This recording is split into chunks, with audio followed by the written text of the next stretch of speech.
شب برات میں اصل میں مسئلہ ہے کیا؟ اگر لوگ عبادت کر لیتے ہیں، کوئی اور 10 کام نیک کر لیتے ہیں، استغفار کر لیتے ہیں، اجتماع کر لیتے ہیں، جمع ہو جاتے ہیں، تو اس میں مسئلہ کیا ہوتا ہے؟ کیوں نہیں منانے دیا جاتا ہے اس کو؟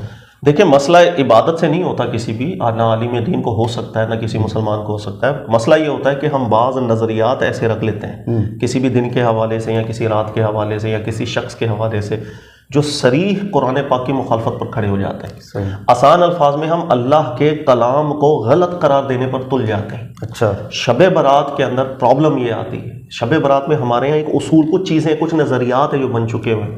مثال کے طور پر جیسے ہی یہ رات آئے گی، جو بر صغیر کا ماحول ہے، آپ اس میں دیکھیں گے میسیجز ایسا چلنا شروع ہو جائیں گے کہ بھئی یہ وہ رات ہے جس میں تقدیر کے فیصلے ہوتے ہیں، یہ وہ رات ہے جس میں اہم فیصلے ہوں گے، دعا کرنا۔ اب یہ نظریہ ہمارے یہاں عوام کے اندر ایک دماغوں میں بیٹھ چکا ہو۔ پرابلم اس سے ہے، اس لیے کہ صریح قرآن پاک کے خلاف۔ سورہ دخان میں اگر آپ پڑھیں گے، اللہ تعالیٰ فرماتے ہیں اِنَّا أَنزَلْنَاهُ فِي لَيْلَةٍ مُبَارَكَةٍ، ہم نے ایک برکت والی رات میں قرآن پاک کو نازل کیا۔ اس آیت سے یہ استدلال کیا جاتا ہے کہ وہ شب برات ہے، 15ویں شعبان کی رات ہے، جس میں اللہ تعالیٰ نے اس سورہ دخان میں ذکر کی۔ پرابلم یہ ہے، جب قرآن اپنی وضاحت خود کر دے، اس کے بعد اگر کوئی مرفوع بات بھی ہمارے پاس آئے، صحیح سند کی بھی آئے، وہ بھی قابل قبول نہیں ہوتی کہ ہم اس سے قرآن پاک کے ایک محکم حکم میں تبدیلی کر دیں۔ اللہ نے قرآن میں خود اس کی وضاحت کی کہ شہر رمضان الذی انزل فیہ القرآن، وہ رمضان کا مہینہ ہے جس میں قرآن نازل ہوا۔ پھر سورہ قدر میں اللہ نے خود فرما دیا انا انزلناہ فی لیلۃ القدر، کہ وہ لیلۃ القدر ہے جس میں قرآن نازل ہوا۔ پھر سورہ قدر میں اللہ نے وضاحت فرما دی تنزل الملائکۃ والروح فیہا بإذن ربہم من کل امر، ہر اہم امور کے لیے فرشتوں کا نزول اس رات کو ہوتا ہے جو لیلۃ القدر ہے۔ یعنی بالکل کھل کر قرآن پاک نے جب ایک مقدمہ رکھ دیا، اس کے بعد میں کسی بھی دلیل کی بنیاد پر، چاہے وہ کوئی روایت ہو، چاہے وہ کوئی موقوف بات ہو، کوئی مرفوع بات ہو، یا آثار آپ کے پاس آ رہے ہوں، اس بنیاد پر میں بولوں نہیں وہ شب برات والی رات ہے کہ جس میں تقدیروں کے فیصلے ہو رہے ہیں، تو قرآن پاک کو آپ غلط قرار دے دیں۔ تو سب سے بڑا پرابلم یہ آتا ہے۔ عبادت والا مسئلہ تو ایک ثانوی حیثیت میں انسان ڈسکس کرتا ہے نا، سب سے پہلے یہ جو نظریات شب برات کے بنے ہوئے ہیں، یہی صریح قرآن پاک کے خلاف ہو جاتے ہیں۔ اچھا، کچھ روایات بھی ایسی آ رہی ہیں جس میں نمازوں کا ذکر آ رہا ہے، مختلف دنوں کی، مختلف راتوں کی نمازیں اس کے اندر آ رہی ہیں، طریقہ کار بھی بتایا جا رہا ہے اس طریقے سے اتنی رکعتیں تم نے پڑھ لی ہیں۔ تو شب برات کے حوالے سے جو نمازوں کا ذکر آ رہا ہے، یہ درست ہے؟ دیکھیں، اس کے اندر بھی کوئی بھی روایت ہمارے پاس آتی ہے اللہ کے نبی علیہ السلام سے منسوب، ہمیں دیکھنا چاہیے ماضی میں محققین علماء کیا کامنٹ کر کے گئے ہیں، وہ روایتیں ٹھیک ہیں، وہ روایتیں اس قابل ہیں کہ اس کو اللہ کے نبی علیہ السلام کی طرف ہم نسبت دیں۔ تو یہ جو صلاۃ الرغائب نام سے جو بھی ہے، رجب کے اندر پڑھی جانے والی نماز یا 15ویں شعبان کو پڑھی جانے والی نماز ہے، اور رسول اللہ صلی اللہ علیہ وسلم سے منسوب جو آئی ہیں، یہ بالکل جھوٹی روایتیں ہیں، اور متفق ہیں محدثین محققین کے سب جھوٹی روایتیں۔ یہی وجہ ہے کہ اب ایک چیز جھوٹ پکڑی جاتی ہے کہ کسی بندے نے جھوٹ بنایا رسول اللہ صلی اللہ علیہ وسلم پر، اب اس جھوٹ کی بنیاد پر میں کوئی عمل کروں گا تو ثواب نہیں ملے گا، بلکہ میں الٹا گناہگار ہو رہا ہوں کہ ایک چیز اللہ کے نبی سے ہے ہی جھوٹ منسوب، میں اس کو کیوں اتنی ویلیو دے رہا ہوں کہ اس پر میں عمل کر کے ثواب کی تمنا رکھ رہا ہوں، اللہ مجھے ثواب دے۔ یہی وجہ ہے کہ آپ دیکھیں گا علامہ نووی رحمۃ اللہ تعالیٰ علیہ کی میں کچھ عبارت آپ کو پڑھا رہا ہوں۔ علامہ نووی لکھتے ہیں کہ 15ویں شعبان ہو یا رجب کے مہینے میں صلاۃ الرغائب جو پڑھی جا رہی ہے، بدعتان منکران قبیحتان، یہ دونوں شدید قسم کی بدعتیں ہیں، منکر کام ہے اور قبیح کام ہے۔ الفاظ پہ غور کیجیے گا، قاتل اللہ وادیعہا و مختارعہا، کہ اللہ تعالیٰ برباد کر دے جس نے یہ جھوٹ بنایا، اللہ تعالیٰ برباد کر دے اس کو۔ یعنی اتنے سخت الفاظ وہ کیوں کہہ رہے ہیں؟ اس کی وجہ صرف یہ ہے کہ آگے وہ ذکر کر رہے ہیں کہ یہ جتنی روایتیں ہیں نبی پاک علیہ الصلوۃ والسلام سے، یہ جھوٹ گنی تھیں، اس جھوٹ کی بنیاد پر قرآن کو غلط ثابت کرنے پر لوگ تل گئے ہیں کہ اب لوگ قرآن کو چیلنج کرنے لگ جاتے ہیں کہ لیلۃ القدر وہ رات ہے ہی نہیں، وہ تو یہ والی رات ہے۔ یعنی یہ اتنا بڑا جھوٹ تھا جس کی بنیاد پر لوگ قرآن پاک کو ایک تحریف کرنے کی طرف چلے گئے، اس کی تفسیر کے اندر اتنا بڑا بلنڈر کرنے کی طرف چلے گئے۔ یہی وجہ ہے کہ علماء نے بڑے شدید ایک اور سخت الفاظ استعمال کیے۔ یاد ہے، یہ جو بھی مخصوص نمازوں کا ذکر آتا ہے احادیث میں نبی پاک علیہ السلام سے منسوب، یہ جھوٹی روایت ہیں، جھوٹ کی بنیاد پر عمل نہیں کیا جاتا۔ ویسے کسی نے عبادت کرنی ہے کر لے عبادت۔ سر مسئلہ یہ ہے کہ آپ نے یہ بات کہہ تو دی کہ جناب یہ جھوٹی روایات ہیں، اب چھوٹے سے الفاظوں میں آپ نے اتنی سی بات کر دی ہے، لیکن ایک بہت بڑا فرقہ پوری دنیا میں یہ چیزیں کر رہا ہے، ان کو انجام دے رہا ہے، مطلب ان کو کیسے سمجھایا جائے کہ جناب آپ یہ غلط کر رہے ہیں، جھوٹ جا رہا ہے رسول اللہ صلی اللہ علیہ وسلم پر، اللہ کی کتاب کا معاملہ خراب ہو رہا ہے، ان کو کیسے سمجھایا جائے؟ لیکن میں اس کے لیے ایک بات کرتا ہوں، یہ چیز آج کی نہیں ہے کہ بھائی یہ دنیا میں ایک پھیلا ہوا عمل ہے۔ کوئی بھی بدعت ہے نا، وہ جب وہ پھیل جاتی ہے تو واپس سنت کی طرف لے کر آنا ایک مشکل کام ضرور ہوتا ہے، اور یہ اللہ کے نبی علیہ السلام کی ایک سنت رہی ہے، یاد رکھیے گا، عملی سنت میرے نبی علیہ الصلوۃ والسلام کی، جس کو قرآن منصب رسالت قرار دیتا ہے۔ اپنے مبارک زمانہ میں بھی جو غلط رسومات تھی دین اسلام کے خلاف، اس کو ختم کر کے ایک سنت قائم کی نبی علیہ السلام نے، وہ عمل کہ جو ہمارے دین اسلام میں قابل قبول ہوگا، دوسرا عمل قابل قبول نہیں ہوگا۔ صحیح۔ جب کوئی بدعت پھیل جاتی ہے اس کا مقابلہ کرنا مشکل ضرور ہے، اور یہ آج کی بات نہیں ہے کہ پھیل گئی ہے، بلکہ یہی علامہ نووی، جن کا میں نے ریفرنس آپ کو دیا، ایک جملہ لکھ رہے ہیں، اس پہ غور کیجئے گا۔ علامہ نووی فرما رہے ہیں وَلَا يَغْتَرُّ بِبَعْدِ مَنْ اشْتَبَهَ عَلَيْهِ حُكْمُهُمَا مِنَ الْأَئِمَّةِ فَصَنَّفَ بَرَكَاتُ فِي اسْتِحْبَابِهِمَا فَإِنَّهُ غَالَطَ فِي ذَلِكَ۔ وہ کہنے کہ گمراہ نہ ہو جانا کہ کئی اہل علم بھی اب دعوت دینا شروع ہو چکے ہوئے ہیں اور مستحب قرار دے رہے ہیں کہ نماز پڑھنا مستحب ہے، پڑھ لو۔ کہہ رہے ہیں گمراہ نہ ہو جانا، کہہ رہے ہیں کہ لوگ اب کتابیں بھی لکھنا شروع ہو گئے ہیں، رسائل لکھنا شروع ہو گئے ہیں کہ بھائی یہ بڑا فضیلت والی نمازیں ہیں، یہ کہہ رہے ہیں گمراہ نہ ہو جانا۔ اور یہی بات حیرانی والی ہے کہ ابن الحاج مکی کو آپ مدخل میں پڑھیں گے، وہ بھی کہہ رہے ہیں کہ ہمارے زمانے میں اتنا یہ عمل پھیل چکا ہے، لیکن اب اس اکثریت کو دیکھ کر گمراہ نہ ہو جانا۔ تو کوئی نئی بات نہیں ہے، شروع سے علماء ذہن بناتے آ رہے ہیں۔ ابھی آپ دیکھیں گے تو بہت سے ممالک ہیں جس میں بالکل یہ ختم ہو چکا ہے، لیکن صرف یہ بر صغیر یا اور بھی چند ممالک ایسے ہیں کہ جس میں غلط نظریات بہرحال ابھی بھی چل رہے ہیں، سمجھنا چاہیے ہمیں۔ اچھا، آپ کے پاس کتابیں کہیں اور سے آتی ہیں یا وہی کتابیں پڑھتے ہیں جو مکتبوں پہ ملتی ہیں، چھپتی ہیں؟ کتابیں تو وہی ہوتی ہیں، اس میں الگ سے کہاں سے؟ سر پرابلم یہ ہے کہ یہ اتنی بڑی عبارت اور اتنی خطرناک عبارت امام نووی کی، تو یہ کیا اور لوگ نہیں پڑھ سر سکتے؟ نووی تو پھر شافعی ہیں، ہمارے یہاں تو فقہ حنفی کو فالو کرتے ہیں نا۔ آپ علامہ شامی رحمۃ اللہ علیہ کو رد المختار میں ہی پڑھ لیں، انہوں نے بھی یہ بات ذکر کی ہے، بحر الرائق کتاب کے حوالے سے انہوں نے ذکر کیا کہ یہ جو صلاۃ الرغائب یا یہ جو راتوں کے اندر ہم مساجد میں اجتماع کر کے نمازیں پڑھ رہے ہیں، یہ بدعت ہے۔ اس کام کو علامہ شامی حنفی، جو ہمارے یہاں ایک معتبر کتاب سمجھی جاتی ہے، وہ بھی لکھ کے گئے ہیں، وہ بھی ماضی کے علماء احناف کا حوالہ دے کر کے گئے ہیں کہ یہ جو جماعت کے ساتھ اہتمام کر کے نمازیں پڑھ رہے ہیں یہ بدعت بنتا ہے۔ تو سر اس میں نئی چیز کوئی نہیں ہے، علماء واضح لکھ کے جا چکے ہیں، بعضوں سے غلطی ہوئی اس کو بھی متنبع کر کے جا چکے ہیں۔ ہم قرآن پاک کو نہیں تعویل میں ڈال سکتے، بس یہ ذہن میں رکھیے گا۔ تو کچھ نظریات اس رات کے حوالے سے ایسے ہیں جو ڈائریکٹلی قرآن کو چیلنج کرتے ہیں، اس وجہ سے علماء بہت زیادہ اعتراض کرتے ہیں، اپنے نظریات ٹھیک کریں۔ یہ بات نہیں ہے جس طرح ہمارے یہاں پھیلی ہوئی ہے۔ اچھا، مجھے ایسا لگتا ہے کہ یہ استدلال یوں کرتے ہوں گے، چلو بھائی روایات ہیں تو چلو کچھ ضعیف روایات بھی ہیں، اور ضعیف روایت فضائل اعمال میں مقبول ہوتی ہیں، علماء نے لکھا ہے یہ، تو شاید اس وجہ سے یہ لوگ عبادت کرتے ہوں۔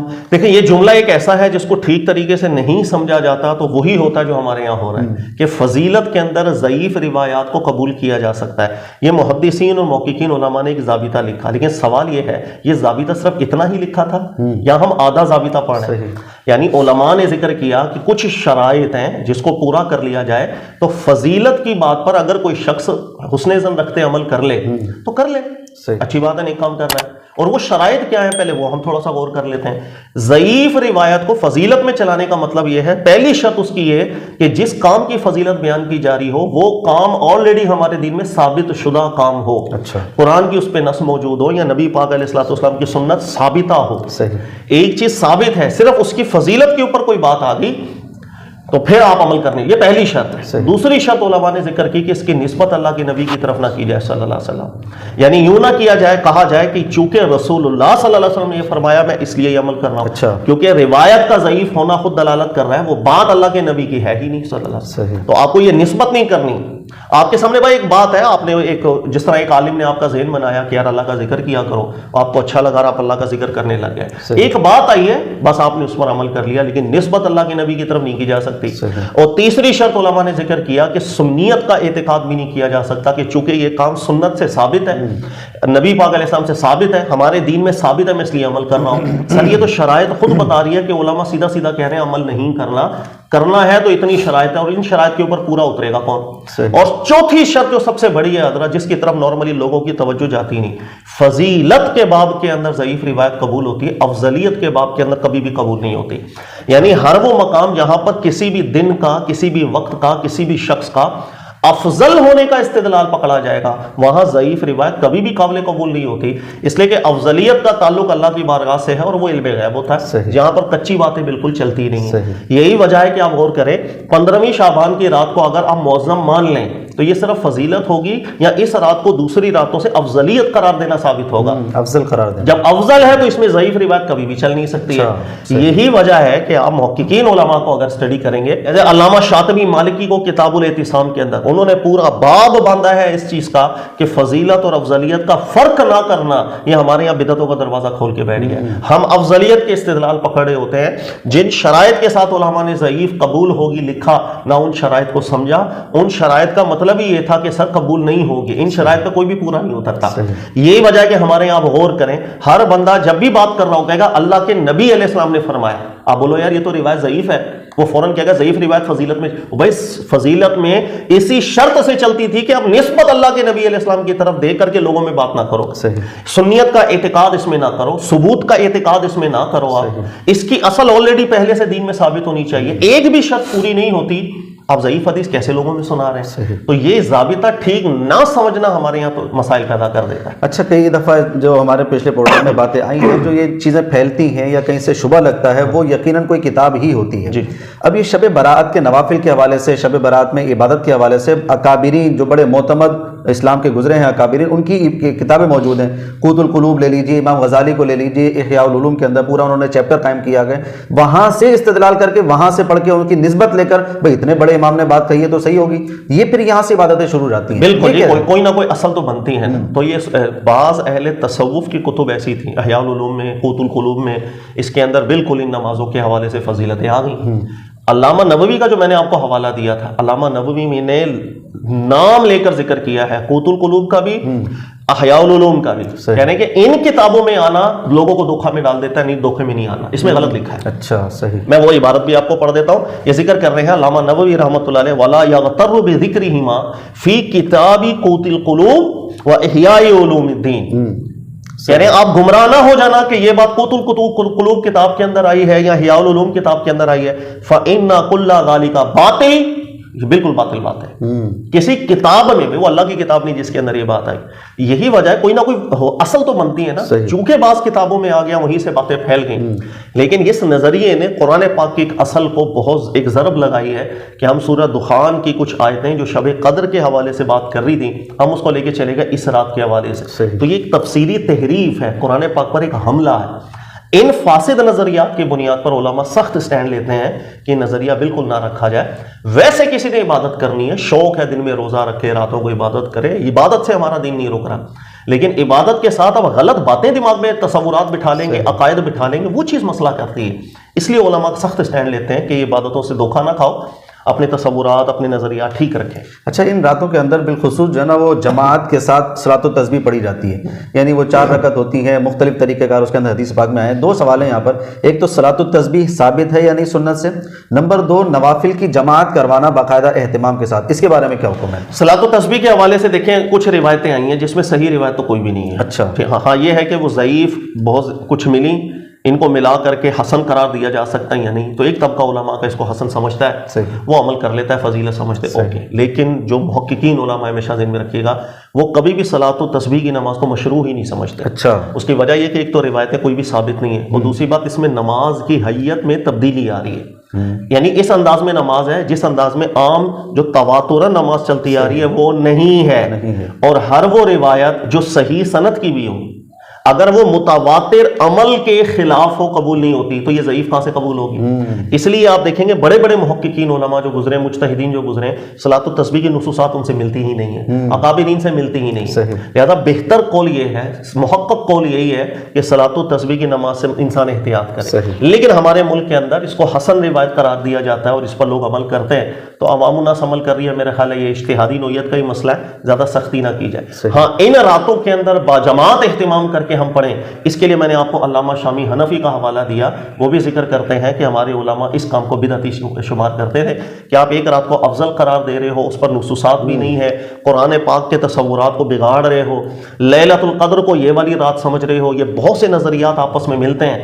ان نظریات کو دماغ میں بٹھا کر آپ جماعت سے جو نمازیں پڑھیں بدعتی بنیں. لہٰذا اس چیز میں بھی ہمیں احتیاط کرنی چاہیے۔ اچھا سر، جو مغرب کے بعد 6 نوافل پڑھے جاتے ہیں مختلف نیتوں کے ساتھ، بھائی عمر میں خیر و برکت کے لیے، رزق میں خیر و برکت کے لیے، یہ جو 6 نوافل پڑھے جاتے ہیں اس کا ثبوت کب سے ہوا، کہاں سے ہوا؟ کوئی ثبوت اس کا نہیں، یہی ہے کہ بعض اہل تصوف کی کتب کے اندر یہ باتیں آ گئیں، اور یہ بات میں نے آپ سے ذکر کی، علامہ نووی ہوں یا ابن حجر ہیثمی ہوں، حالانکہ ابن حجر ہیثمی جو ہیں وہ بہت دفاع کرتے تھے صوفی نظریات کا، لیکن اس معاملے کے اندر آ کر انہوں نے بھی بڑا سخت سٹینڈ لیا تھا، وہ بھی میں الفاظ پڑھ دیتا ہوں، اپنے فتاوی میں ذکر کرتے ہیں کہ جو صلاۃ الرغائب ہے، اسی طریقے سے یہ جو 15ویں شعبان میں نوافل پڑھے جا رہے ہیں، بدعتان قبیحتان مذمومتان وحدیثہما موضوفہ یکرہ فعلھا فرادا وجماعتان، الفاظ پہ غور کیجئے گا، یہ اشد درجے کی بدعتیں ہیں، اور یہ نبی علیہ السلام پر جھوٹ باندھ کر بنائی گئی نمازیں ہیں۔ کہہ رہے ہیں بالکل میں پسند نہیں کرتا، جماعت دور کی بات ہے، فرادا اکیلے بھی کوئی پڑھے تو مجھے گوارا نہیں ہوتا، یہ نبی پاک علیہ السلام پر جھوٹ باندھ کر یہ نمازیں بنائی گئی ہیں۔ انہوں نے اکیلے بھی منع کیا ہے بجائے اس کے کہ ہم جماعت کے استدلالات کریں۔ اصل دیکھی جاتی ہے، اگر اصل جھوٹ ہے تو پھر اس کے اوپر کھڑی بنیاد وہ کچی بنیاد۔ آپ علی الاطلاق لوگ ہیں، کوئی رات میں عبادت کرتا ہے، اللہ سے دعا کرتا ہے، اس میں کوئی ممانعت نہیں، لیکن ان جھوٹی باتوں کی بنیاد کے اوپر عمل کرنا یہ چیز بدعت بنے گا کہ آپ جھوٹ باندھ رہے ہو اللہ کے نبی علیہ السلام پر، چھوٹی بات نہیں، آپ تحریف کر رہے ہو قرآن پاک، چھوٹی بات نہیں۔ یہ وجہ ہوتی ہے کہ علماء بڑے سخت سٹینڈ لیتے ہیں، آج بھی عرب کے علماء بڑا سخت اس کے اوپر ان کا ایک فتویٰ آتا ہے کہ نہیں یار یہ تصورات اپنا نہ رکھیں دماغوں۔ ویسے اللہ کا شکر ہے کہ ان علماء کرام کے قلم سے قبیحتان مذمومتان یا منکران کی جو ہے نا وہ لفظ نکل آئے، ورنہ صرف بدعتان کے لفظ ہوتے تو آج وہ لوگ یہی کہتے ہیں بدعت کہا ہے، بدعت حسنہ بھی ہوتی ہے اور بدعت قبیحہ بھی ہوتی ہے، یہ تو واضح طور پر آپ نے بتا دیا۔ اچھا، بالکل کوئی گنجائش نہیں ہے انفرادی یا اجتماعی اس رات کو مخصوص کر کے عبادت کرنا 15 شعبان کی عبادت میں مسئلہ نہیں ہے، ان تصورات کے ساتھ عبادت کرنے میں پرابلم آئے گی، نفس عبادت میں مسئلہ نہیں ہے۔ اگر کوئی 15ویں شعبان کا روزہ رکھتا ہے تو یہ جو مہینے کے درمیان کے دن ہوتے ہیں نا، ایام البیض جسے کہا جاتا ہے، اس کے روزوں کی فضیلت اللہ کے نبی سے ثابت ہے، عادت تھی نبی پاک علیہ السلام کی۔ اب کسی نے روزہ رکھا کوئی مسئلہ نہیں ہے، ٹھیک ہے، ویسے وہ رات اللہ کے نبی علیہ السلام ہر رات کو عبادت فرماتے تھے، اللہ کی تہجد پڑھا کرتے تھے، کوئی تہجد پڑھتا ہے کوئی مسئلہ نہیں۔ آپ کس تصور کی بنیاد پر عمل کر رہے ہیں یہ بتائے گا، عبادت میں کوئی مسئلہ نہیں ہے۔ میں اس تصور سے عبادتیں کروں کہ یہ رات ہے کہ جس میں اللہ کے فیصلے ہوتے ہیں، یہ رات ہے جس میں قرآن نازل ہوا، تو میں قرآن کو غلط قرار دے رہا ہوں، یہ وہ رات ہے جس میں اللہ کے نبی علیہ السلام نے ان نمازوں کی فضیلت بیان کی، میں نبی علیہ السلام پر جھوٹ باندھ کر رہا ہوں، تو مجھے وہ اصل دیکھنی ہے، میں کس اصل کی بنیاد پر کیا عمل کر رہا ہوں۔ عمل نہیں بتائے گا، اس کے پیچھے کا تصور بتائے گا کہ وہ عمل ٹھیک ہے یا اس تصور کی بنیاد پر یہ عمل خراب ہے۔ صحیح۔ اچھا، البانی صاحب نے جس حدیث کو صحیح قرار دیا ہے یا حسن قرار دیا ہے، اور انہوں نے کہا کہ اگر کوئی ویسے ہی اس مہینے میں عبادت کر لیتا ہے اور اللہ کی بارگاہ میں استغفار کرتا ہے تو یہ کوئی بری بات نہیں ہے، اس کے اندر روایت آ رہی ہے۔ البانی محقق صاحب کے نزدیک وہ حدیث حسن ہوئی تھی، لیکن جمہور علماء کے نزدیک بالکل منکر روایت ہے۔ اچھا، جب متن منکر ہو جائے تو پھر وہ روایت کثرت ترک پر حسن نہیں ہوتی، تو ایک اجتہادی خطا تھی یہاں پر محقق البانی صاحب کی، جن کو دیگر علماء نے واضح کیا تھا۔ لہذا اگر آپ کا یہ علم الحدیث سے شغف ہے تو آپ تحقیق بالکل پڑھ لیجئے گا کہ ان کی اس تحقیق میں بڑے نقص ہیں، بڑی کمزوریاں ہیں، اس لیے جمہور علماء نے اس روایت کو قبول نہیں کیا۔ اچھا سر، بالکل آخری سوال، ڈاکٹر طاہر القادری صاحب اور بریلوی طبقے کے تقریباً تمام کی علماء ابن ماجہ اور ترمذی کی ایک روایت کو لیتے ہیں، بڑی مشہور روایت ہے، اور اسی سے چونکہ واضح طور پر الفاظ آ گئے لہذا وہ سب نوجوانوں کے ذہنوں میں آ جاتی ہے۔ اذا کانت لیلۃ النصف من شعبان فقوموا لیلھا وصوموا نہارھا، جب 15 شعبان آئے تو رات میں عبادت کرو، دن میں روزہ رکھو۔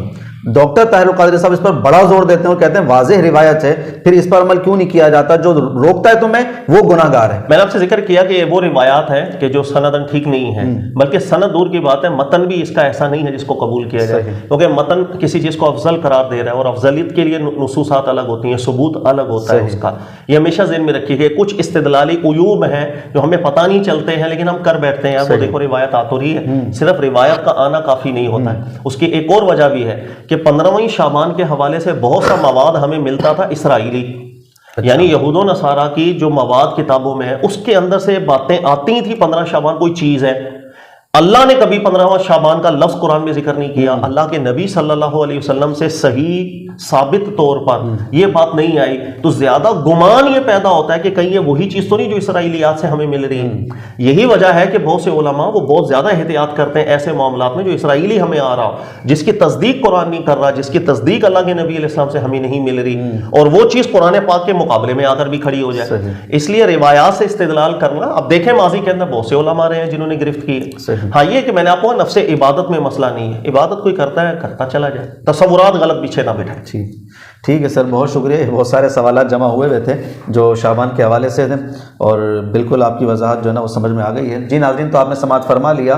15 شعبان کے حوالے سے جو سوالات تھے آپ کے، وہ ہم نے مفتی صاحب کے سامنے رکھ دیے، اور جوابات بھی آپ کے سامنے آ گئے ہیں. عبادت کوئی کرتا ہے ذوق و شوق میں تو کوئی مسئلہ نہیں، بغیر کسی تصور کے. اور دیگر مہینوں میں یا دنوں میں بھی عبادت کرتا ہے تو بہت اچھی بات ہے، لیکن 15 شعبان کا خاص تصور یا روایتوں کو لے کر آنا یہ بالکل غلط ہو جاتا ہے.